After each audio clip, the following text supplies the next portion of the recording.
You're listening to the WENMOON Podcast, sponsored by Alpha Dow. Join us every week to listen to up-to-date news on the markets, macro, and the best degenerate stories you can't find anywhere else. Nothing on this show should be taken as financial advice. The opinions spoken here from the host and guests are our own personal opinions and should not be taken as financial advice. Now, let's get to the hosts, Clay and Taryn, and get this party started. All right, welcome everybody to the WENMOON Podcast. We have WENMOON, the real WENMOON, coming in from Florida. Appreciate your time. Thanks for joining us. What's the weather like down there right now? Shit, it's like 34 degrees right now. It is fucking freezing in Dallas. It's like 12 right now. Yeah, we got like 2 or 3 days of it, and then it goes back up, so no big deal. Texas is the same. I think in like 3 days we're going to be back up in like the mid 60s. So, but yeah, appreciate your time. Let's jump into it. So, I was talking with a couple of my groups on Telegram, let them know I was going to be, doing a podcast with you. Asked them if they had any questions for you, and a lot of guys are just like, we know you on Twitter. You have a big presence now, but like, who are you? Like, what's your background before crypto? Because it seems like you were a successful guy before crypto. Whenever you came on the scene, looks like you already had some wealth acquired and everything. So if you don't mind giving us a little brief background. Yeah, for sure. Kind of going back a ways, when I turned 20 years old, I moved to central Mexico. My family was in manufacturing at that point. And so I helped run a factory there for 5 years. So lived in Mexico, like from 20 to 25. That's kind of where I grew up, I guess, kind of became a man, learned another culture, learned a business, learned a second language, drove all over the country for 5 years. I mean, every part of it, explored. Had a blast, loved it. When I got back to the States, I was about 25 years old, I guess. Got into real estate sales at the time. My dad was doing some speculating.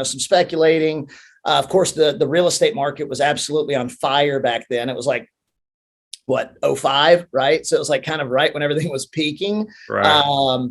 And then, the market obviously crashed in 08. I had just started a business when I was 26, 27. So, a year or two before the real estate crash, and, grinded on that for years before it ever, had any, gave me any fruit, I guess to say. But I think in the first year I had it, I made $30K. The second year was $50K. And at the same time, I'm having my first kid. Right. And so, oh, wow. So pretty, poor at that time. I'm 27, 28 years old. And then, finally, after, 3 years of 14-hour days, building that business, it finally started to pay off and, produce income, and still have that business today. I've got over 100 employees. I'm just not as active in it. I've got, people that run it now. It's pretty self-sufficient. But yeah, that was kind of my first foray into business. It was into the property management side of things. Since then, I've tried all kinds of stuff, tech businesses. I've expanded, my original business into multiple states. I've been through it all. I've had partners steal from me. I've had, just about everything go wrong that can in the business world. I've kind of lived through it. I own, restaurants now with a bunch of partners. So I've got my hands into everything. But yeah, so that was my life before crypto. I got in 18. Probably, I guess it was that relief bounce from 6K to 10K. Right. Watched the FOMO from 17, and I stayed out of it, and then I saw that relief bounce from 6K to 10K. I bit really hard at 10K, and shoved a lot of my net worth, in at that time. Unfortunately, it then went to 3,000 pretty quickly. Right. And I was in all kinds of shit. I was in Bitcoin, ETH. I was in, all kinds of shit coins. So it wasn't good. Financially, it really, really set me back. But I loved the industry. I loved the community throughout it. So I just kept networking, kept grinding. Luckily, probably one of my bigger trades was Link through that bear market. I kind of took what I had left over and just shoved it all into Link at 550 or so. And then of course it took off to its epic run of like $60 or whatever it was.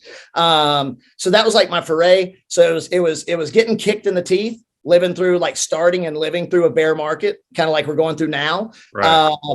Before I ever saw any kind of like benefit at all.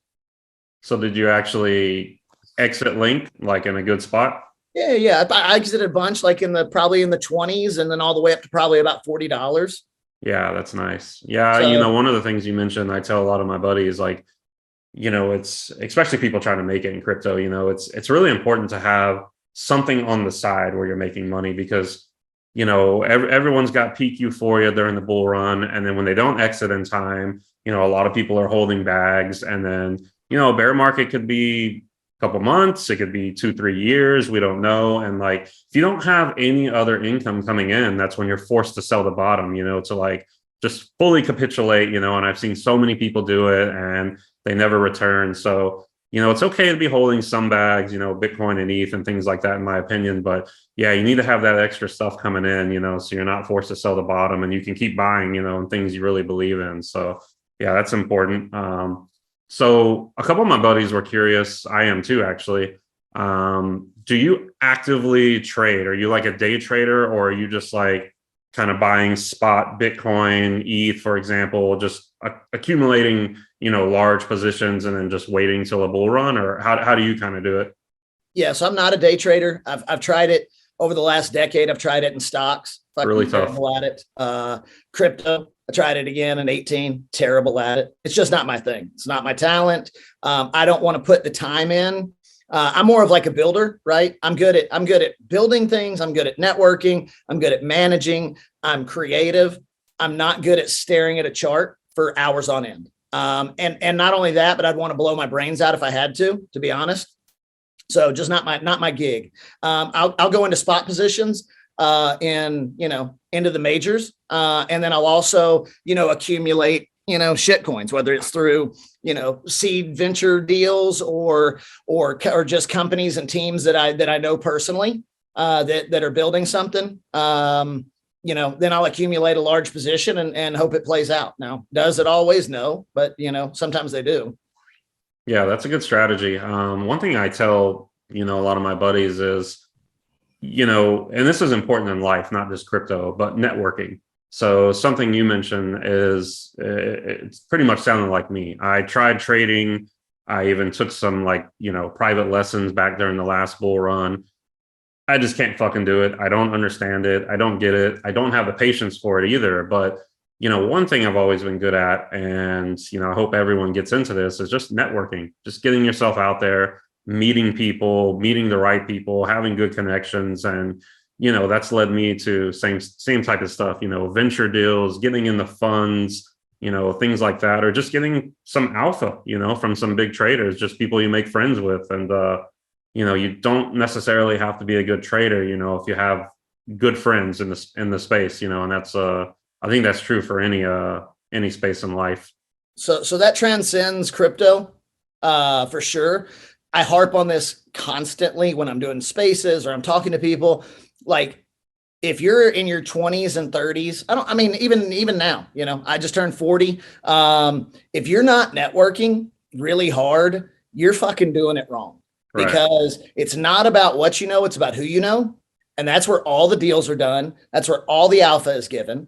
I learned at like an early age when I was like in my, early 20s, I always hung out with older guys. Those guys tended to be more successful. I surrounded myself with those people. I always had a good personality. I was funny. So they had no problem like me going and kicking it with them, drinking with them, whatever. So I was accepted into those groups. And I'm one of those types of people that's a little bit of a chameleon too. Like, I can fit in with a wide variety of different people. And that networking is absolutely critical, no matter what it may be. You just don't know that, the circumstance that may come up. And now you've got this Rolodex of phone numbers that you can make a call and make something happen, right? Like, it doesn't necessarily have to be a trade. It could be something simple, or it could be like life advice. You know what I mean? Like, hey, you're struggling with your marriage, you're struggling with your business, you're struggling with, employee issues, like a million different things. And you've got a Rolodex of people that you can call that have been there and done that. And there's not enough that can be said about experience and going through these things. Yeah, that's just great advice. We actually have a lot in common.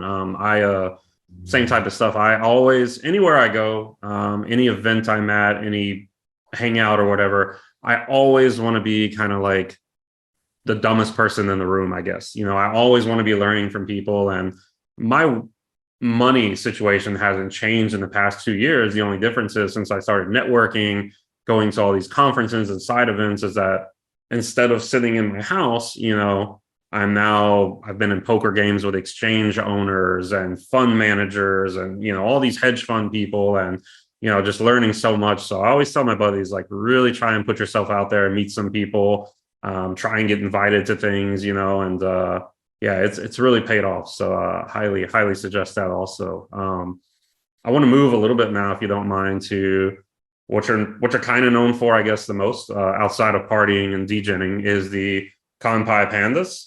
I actually own, I think 9. I own like 7 of the Genesis ones. I have these VIP party pass things in my wallet. So kind of want to get to like, where did the idea come from? Where did the concept come from? Are you like the 100% founder? Is there a team of people? And like, just kind of give us the quick background on how it started. And then we'll get into like the utility, the party stuff. Yeah, for sure. So originally I was not the founder of the project. So originally it was called Yakuza Pandas. And, because I am connected throughout especially like the crypto Twitter, NFT Twitter community, I'm fairly connected. So the team had reached out to me and they're like, hey, can you help us with honoraries? Honoraries was like the meta at that time. You wanted them like in front of in the big hands of all the guys, the influencers, et cetera. Right. So that was, shown on the feed, and they had a lot of success. We did like 40 honoraries, had like the biggest names in CT and NFT Twitter. They had like 20,000 people on the whitelist, I think, to mint. This is back in April. And here's a funny story is I was actually so I had gotten a call from a casino that I go to every once in a while. And they were like, hey, ICE, we're sending a jet on this. I think this was Friday. We're sending a jet on Sunday morning to go walk Augusta for the final round of the Masters. And I believe Tiger was like up at, near the top. And I've never done the Masters before. And so I was like, I had a buddy in town. We were going to go out on the boat that weekend. And I looked at him. I'm like, yo, let's go to the fucking Masters. He's like, absolutely. So we fly over to the casino. It's like 6 o'clock or something. We're sitting there having cocktails. We're in the high limit room. We both got our laptops out. We're sitting at a table. And, the mint starts. And it's starting to go off. And then all of a sudden you can't mint anymore. I'm trying to mint. I'm like, I'm having contract issues. And at the time I'd never done like mints before. I'd always just bought secondary and like blue chips and things like that. So I'd never spent any time in Discord. Right. And of course, if you spend time in Discord, like, what a shit show it can be. So I like hop over to the Discord, right, to see if everybody else is having these same issues. And it's just rug. And it was just the wildest shit. And I'm like, whoa, like these guys are maniacs. And so, of course, then the team is hitting me in the DMs and they're like, yo, like we're having issues. We don't know how long it's going to take to get fixed, on and on and on, completely freaking out, which I am too at this point. And they're like, what do we do? And so I said, look, you got a couple options. Either A, you can try to work your way through this, hope you can get the contract issues fixed, try to convince people it's not a rug, et cetera, et cetera. You can refund their money and just like take a step back, do it again later. At least like show some good faith. I was like, and I had too many drinks at this point. I'm like, or I'll take over the project and we can work out a deal there. So I ended up working out a deal there. Like 1 a.m. in the morning, I call my pilot and I'm like, yo, like I need to get home. Like I need to get home and start working on this. So I get home at like 3 a.m. I stay up all night. I hit Twitter and I'm like, yo, like I'm taking over this project. Can somebody help me here? Because I'm not a technical guy at all, right? Like I'm not a dev. I don't have that many. I do now, but at the time I didn't have very many connections to devs, et cetera. Right. So Primo from Layer Zero hit me within like 10 minutes in the DMs. And if you guys don't know who Primo is, just look him up. Like complete OG, one of the best guys ever. Yeah, he is. So he hits me up. He's like, yo, like Ghostly Ghost had just launched Omni Chain like the week prior.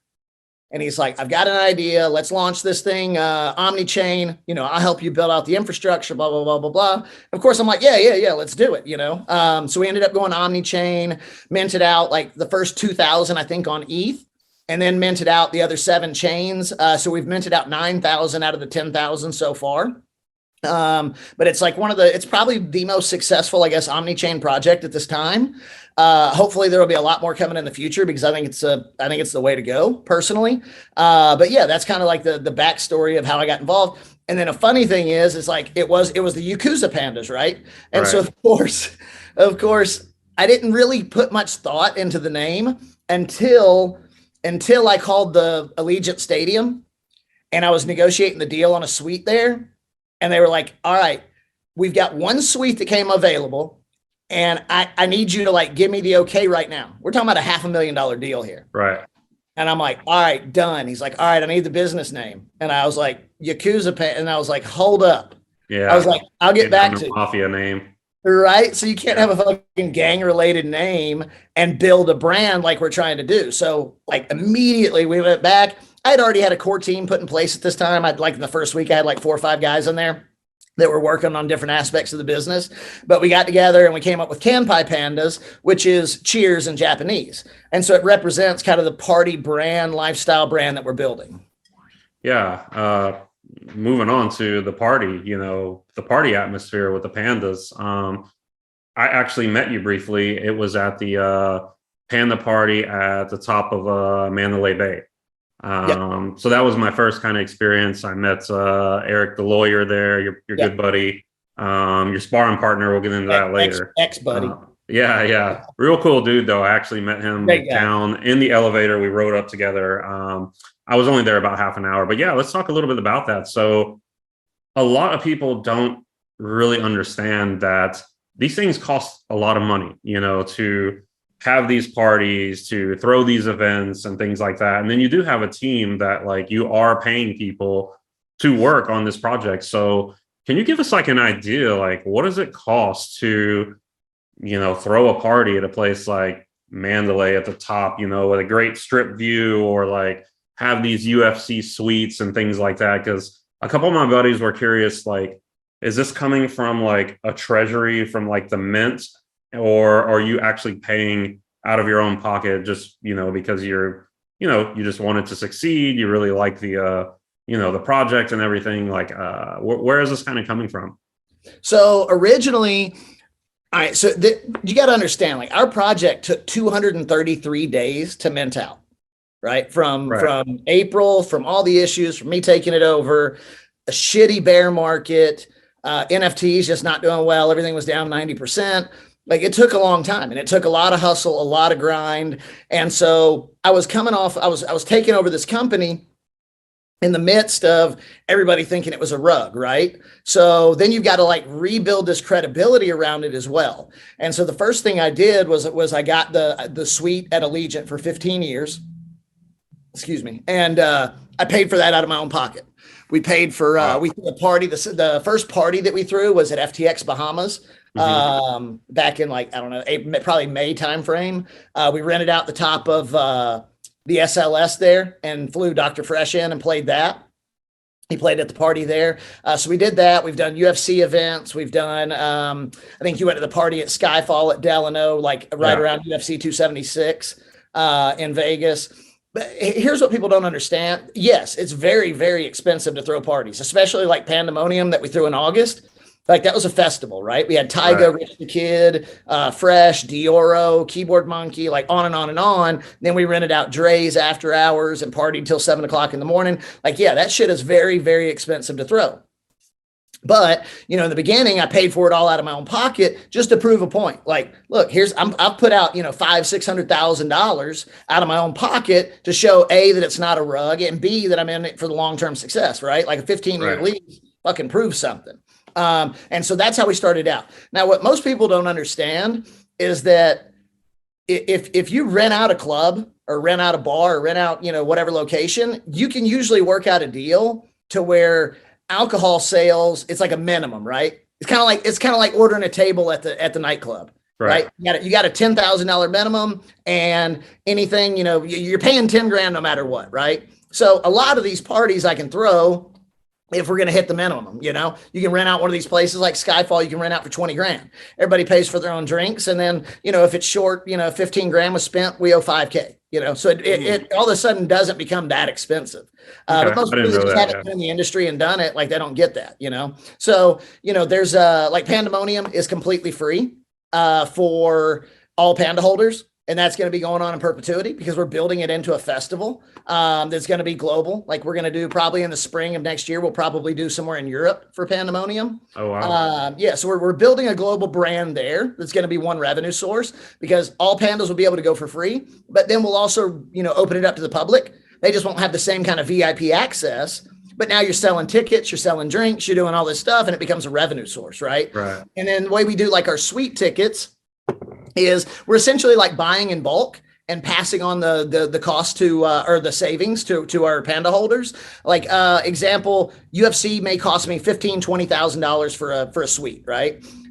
You really can't get your hands on those tickets on the aftermarket. It's mostly people that just buy the whole suite and they don't sell those tickets. But if they did, it's going to cost you $2,500 for a ticket. Where we paid like $1,200 for a ticket, you just pay the flat $1,200. So it breaks it up and makes it more affordable for people to enjoy that. Plus they get the networking opportunities, et cetera, of being in a suite with, you never know who one of the panda holders might be. It could be somebody very big that has connections to whatever you need.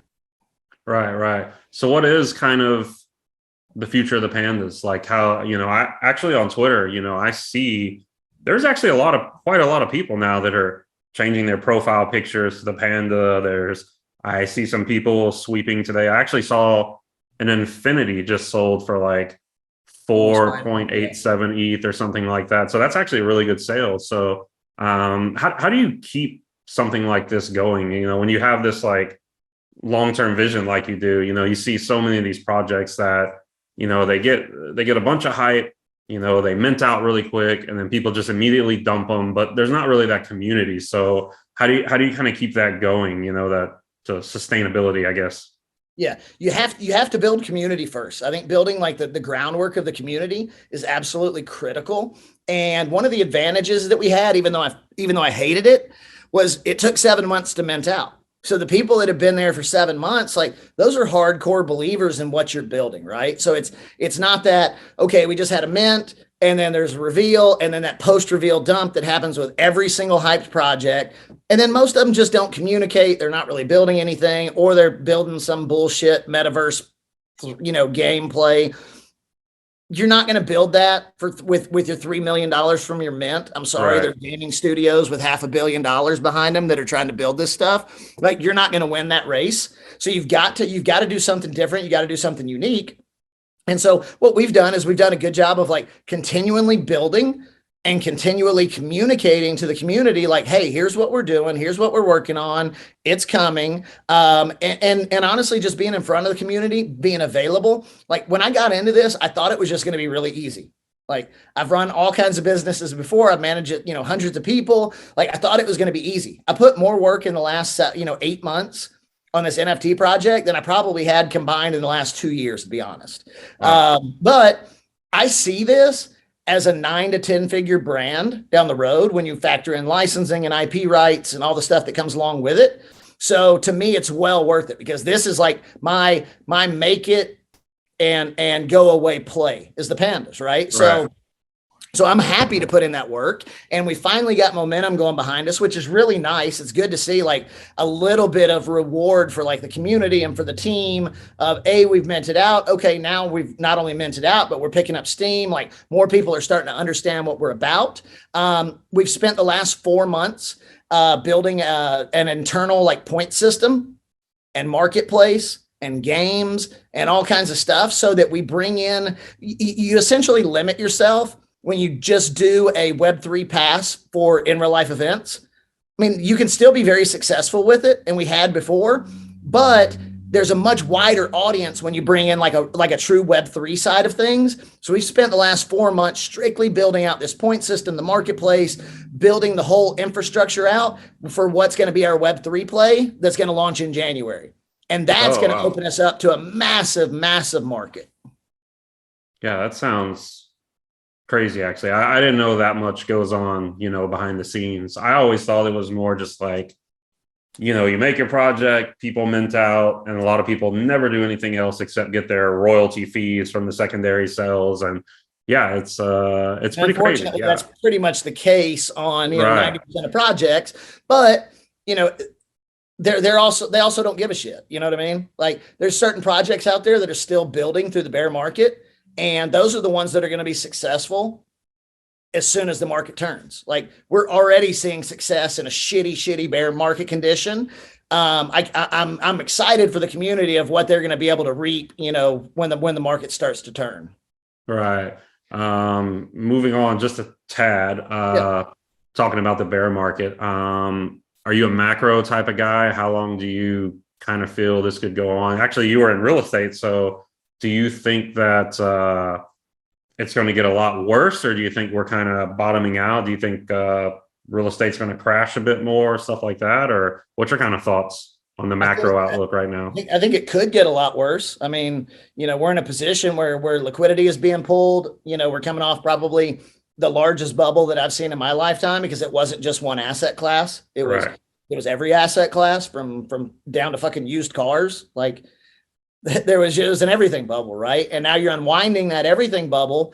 It's going to depend, like how hard do they want to, continue to raise rates and suck liquidity out of the market? Nobody knows. Nobody knows the answer to that. Do I think we're going into like a major depression? No. But I'm not a pessimistic guy. In general, I don't think we're headed for a depression. Are we going to see a pretty decent recession? Probably. We're already 2 to 3 quarters into it, even though we want to pretend like we're not. We are. But I don't know how much longer it goes. To me, it feels like probably just a lot more just downward chop for probably an extended period of time. Then we're not going to bounce straight up to like 40K on BTC. Like it's not going to happen. There's not the demand there. There's not the liquidity there. There's not the macro environment there. But with that said, there's still a lot of money to be made. Like bear markets, they provide the best opportunities, right? Because you're buying the shit at the bottom. You're buying your stuff, at 85% off. Right. So if you have a 5-year outlook, then you're in a good position. If you have a 10-year outlook, you're in a good position. And there's still like little niche areas that pop off, that you can make money on. Yeah, for sure. And Pandas have pulled like a 5X in like 4 weeks. Yeah, it's crazy. I've held every single one of mine. I've actually bought some for some friends, actually. So actually for Pandemonium, I had some buddies who had never really done crypto. They've never had an NFT. And I was like, hey, I know this project actually, and they're throwing this massive party. And I told them to download wallets and everything. And I actually bought some Genesis ones, got the party pass for them, sent it over to them. They went into the party. They had a blast. So to me, onboarding people like that, and they think it's cool too, by the way, like they're not crypto people. They're in regular jobs, they're not in our world, but they thought it was really cool. They're like, what the heck? Like, I just show them this and scan this thing and I get into a party, and I'm like, yeah, it's a pretty cool deal. Actually, I'm part of this community. I have a bunch of these. I had like, I think 5 or 6 of the VIP party passes. So I sent those over. I bought them each a Panda, so yeah, they had a good time. And so that's one of the things that I'm really focused on is like that crowd, right? Because there's millions and millions and millions of that 20 to 40 degen, like people that just want to have a good time. You know what I mean? Right. And I don't want them to necessarily have to be crypto native to be able to enjoy the project. And we need to start like knocking down those barriers of making things more difficult than it needs to be. Right. So that's one of our main focuses. Like I brought on 2 stakeholders and advisors in the recent weeks. One is Steve Cohen. He's a partner at UTA, which is United Talent Agency. They're the largest in the world. He manages Kevin Hart, Jessica Alba, a ton of musicians. I brought him in. I brought in Steve Espinosa. Steve Espinosa ran tech and comms for Obama and Trump White Houses.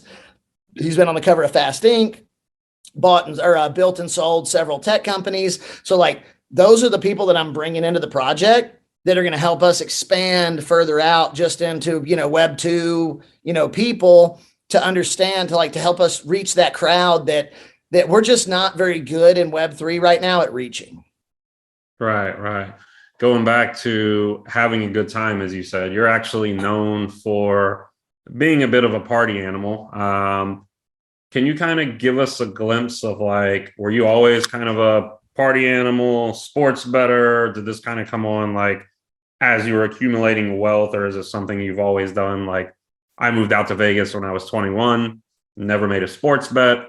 I'm going to be 40 in 6 months, still sports betting. You know how it goes. Like, once it's in your blood, it's kind of in your blood. So we see you out in the Bahamas partying, 50K sports bets. So kind of, can you give us a look into that world a little bit?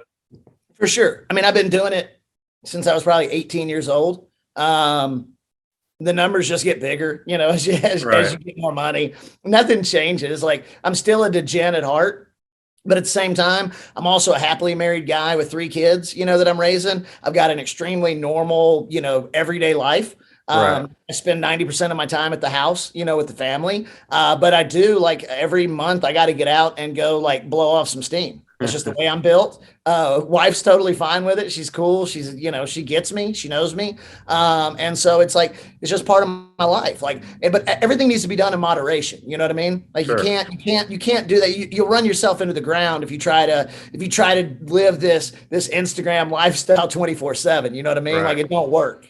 And I've seen a lot of people do it. You crash, you burn, you blow all your money, whether it be sports betting, gambling, whatever it may be. Like, I've seen it happen over and over and over again. So the way I live my life is like, look, we got one time here on this planet. Make the most of it, you know, form really strong bonds with your family, with your friends, like teach them the right things. Hope that your kids, you know, grow up and be good human beings.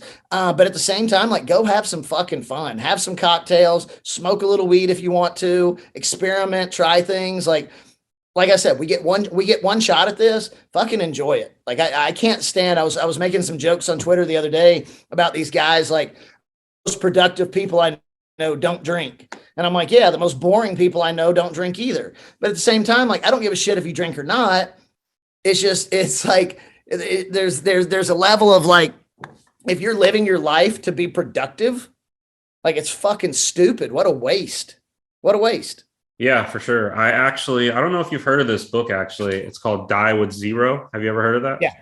Yeah, I actually am listening to it now. I've actually known about Bill Perkins, the author, for a number of years now, but I've actually kind of taken on that lifestyle and that kind of feeling. You know, for a long time, I was always like really, really conservative and, oh, we got to save and we got to do this. And, you know, a lot of that's usually just upbringing. But, you know, when you really think about it, like, life is fucking short, and it feels like I just snapped my fingers and all of a sudden I'm about to be 40. And it's kind of like, you know, I've probably lived more than half my life.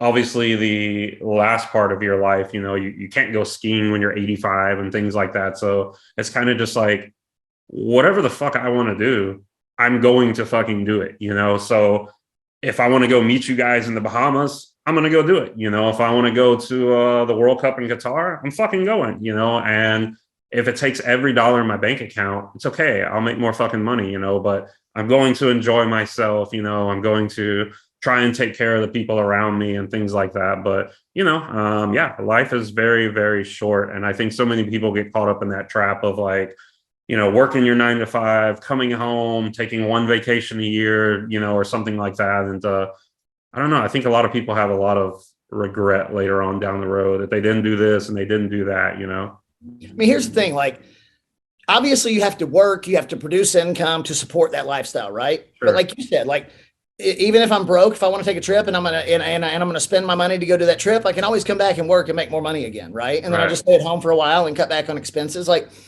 life is meant to be lived. I'm not sitting here trying to build some massive fucking nest egg so that I can have my kids not work. Like, I don't want to instill that type of, like, mentality into my kids. My kids are going to grind. They're going to do everything I did. Like, I wasn't handed everything on a silver platter, and I'm not going to do the same thing to my kids. Like, believe me, I'm going to spend a lot of my money before I go out. Now, will I leave them, you know, hopefully I, you know, have enough to leave them some kind of a windfall that's spread out over, you know, a certain age range. But, like, I'm not here to build a legacy so that my kids don't ever have to work. I think it's fucking stupid. Right.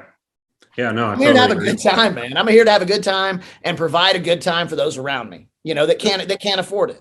Yeah, for sure. And that's what it's all about, is just really enjoying your life, taking care of the people around you, hopefully we stay healthy and things like that. But yeah, going on to some actual life advice. We obviously are in the crypto world together. We have a lot of buddies that are very successful, and we have a lot of buddies that are trying to make it in crypto. So, what's some life advice for kind of the guys that, they're trying to make it? Maybe they have 100K, 500K. They don't have that retirement money yet, but they do have some money.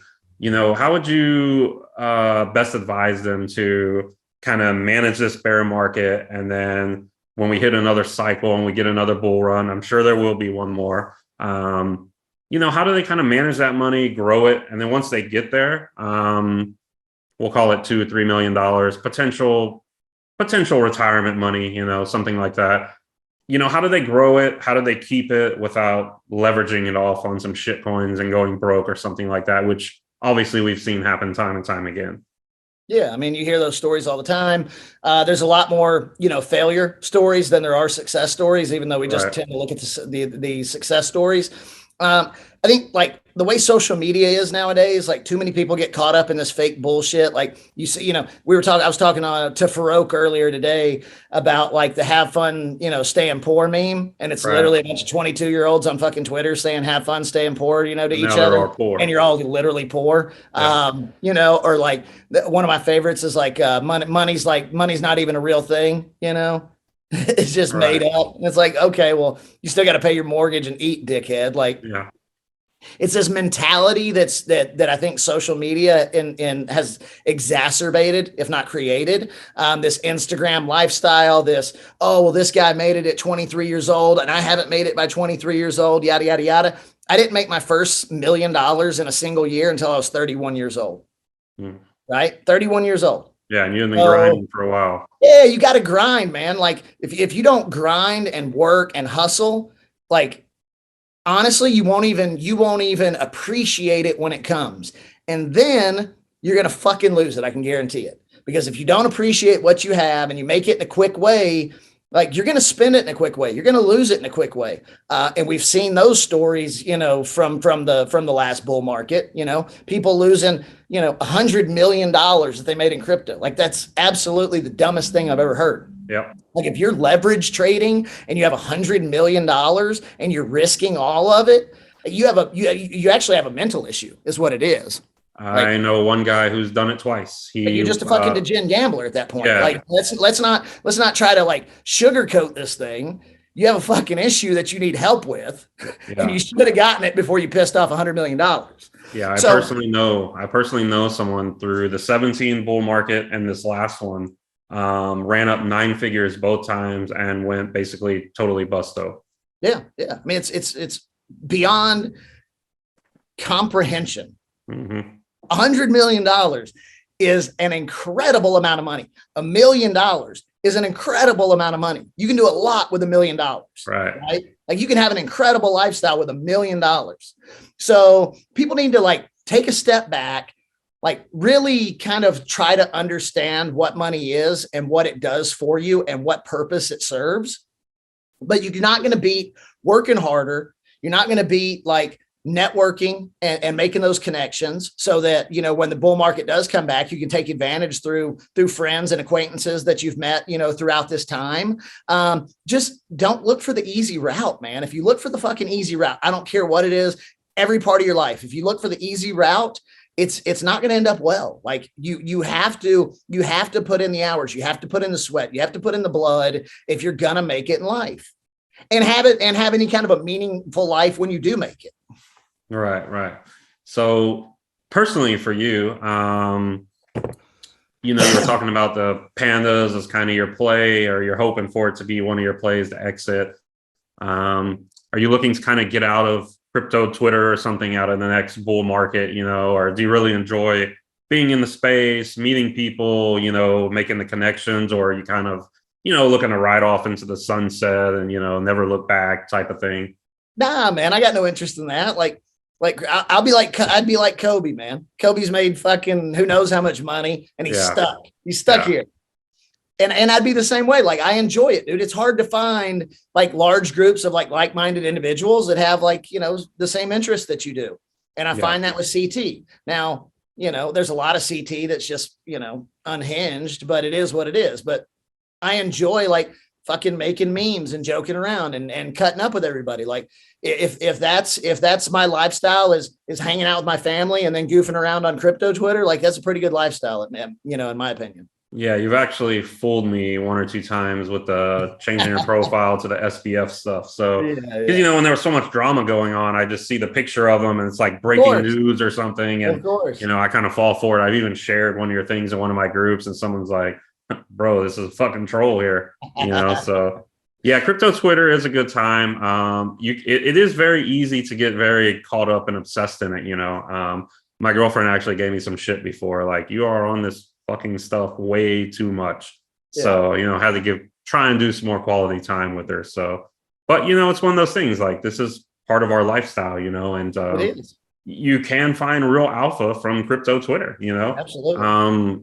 I remember leading up to the 2017 bull run, bored as fuck one night, laying in bed. There's just some random account that I was following, and he was talking about Ryblocks, which ended up being Nano. And he was talking about, this is the fastest thing. It's the game changer, yada, yada, yada. I think I sent over, it was around like $500 to this site called Mercatox, some exchange called Mercatox. And anyways, I bought this XRB at the time. And during that 17 bull run, I had totally forgot about it because it was, you know, a couple pennies or something per coin. And it ended up blowing up to like $20 in this random account. It's literally this random account. My $500 was like 150,000 in the span of like 2 months. And I actually got it all out, you know, swapped it to BTC. So yeah, you never know what you'll find on crypto Twitter, but no, you don't. And believe me, there's no like, I don't want to say easy, but there's no, I guess, faster way to make money than there is in crypto, like, because the percentage gains are so just astronomically stupid, absurd. If you catch the right stuff. I guess my advice is like, just stay alive so that you get to enjoy that next bull run, because there will be another bull run. It's not, if there's another bull run, it's, you just need to catch the next bull run. Like, if you think this fucking casino is going away anytime soon, you're crazy. There's way too much money. There's way too much leverage. There's way too many shenanigans going on behind the scene. Like, people are always going to take advantage of that. For sure. I just want to kind of wrap it up. We really appreciate your time.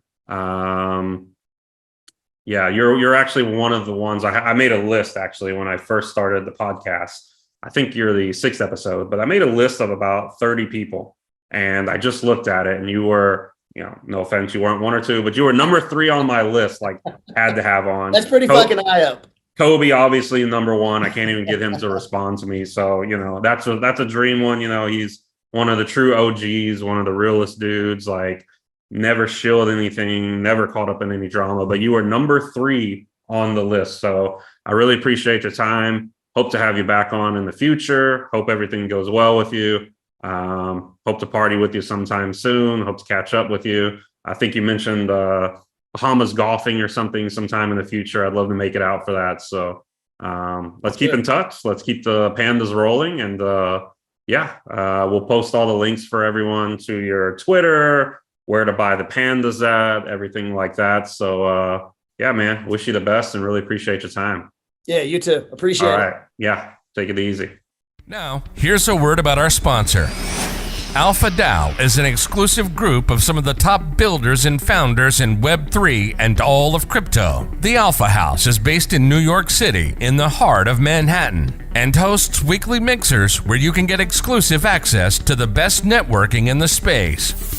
Members also get exclusive access to deal flow, priority access to host events at the Alpha House, and so much more. Memberships are based on an interview process. So if you think you have what it takes, check out www.meetalpha.org and get in contact with us to schedule an interview.